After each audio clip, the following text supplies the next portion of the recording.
long time ago, the animal kingdom was in deep trouble. There had been no rain for so many moons that the land had turned dry and lifeless. Crops withered, trees drooped, and even the grasses looked like they'd given up. The animals were starving, every one of them thin as sticks and miserable. Well, almost every one of them. The birds, as fat as could be, still flew around with plump bellies. You see, they had a secret. They could fly to a distant land where food was still plenty. But this secret was strictly among them.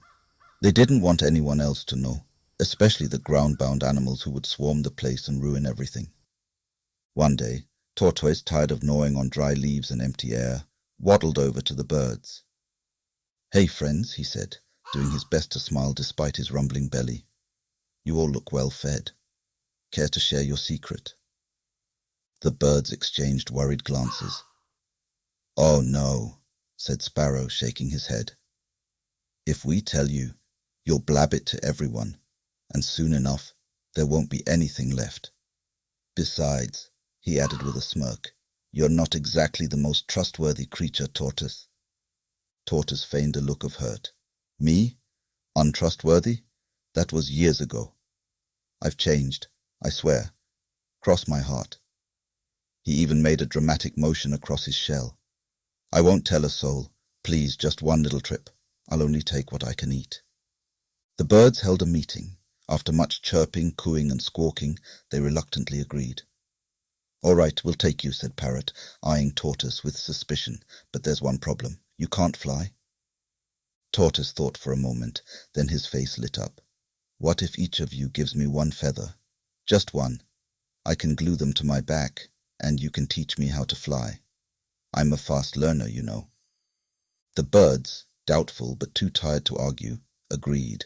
One by one, they each plucked a feather and glued it to Tortoise's shell, until he looked like the strangest bird you've ever seen, a flying pincushion.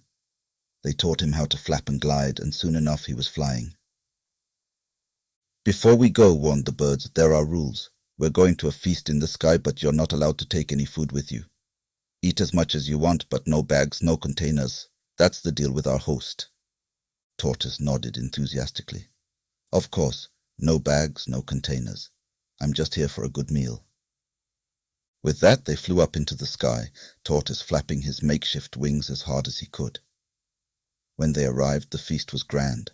Piles of fruit, heaps of grains, and more than enough for everyone. But Tortoise, being the sneaky fellow he was, had hidden a bag inside his shell. As soon as the birds were too busy eating, he began stuffing his bag with food, grinning to himself. "I'll never go hungry again," he thought. The birds noticed and gasped. "Tortoise, what are you doing? You promised."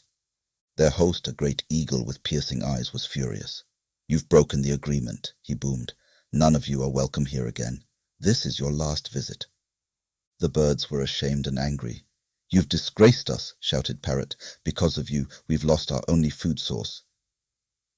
On the flight back, their anger boiled over. "We gave you our feathers in trust, and you betrayed us," said Canary. "We're taking them back." And take them back they did. One by one, the birds plucked their feathers off Tortoise's shell until he was featherless, left hovering in the sky with no way to get down. Tortoise begged them for help. "Please, at least take a message to my wife," he pleaded. "Tell her to lay out all the soft things in our house in the courtyard so I can land safely." Most of the birds ignored him, still too angry to care. But Canary, feeling a little sorry for the now featherless Tortoise, agreed. "I'll deliver your message," she said. When Canary arrived, she found Tortoise's wife and delivered the message. Sort of. "Your husband said to lay out all the hard and sharp objects you can find in the courtyard," Canary said, smirking. Tortoise's wife, confused but trusting her husband's odd requests, did just that. She piled up every sharp and pointy object she could find, stones, tools, even a few jagged bits of broken pottery. Meanwhile, high in the sky, Tortoise looked down and saw what he thought was a soft pile waiting for him. "Ah, what a good wife," he said, feeling relieved. "Time to jump." And jump he did. He hit the ground with a crack, landing on all the sharp objects his wife had laid out. His shell shattered into pieces. Luckily, the village witch doctor was able to patch him up, but his shell was never the same, cracked and patchy, a permanent reminder of his greed. The birds, especially Canary, were satisfied.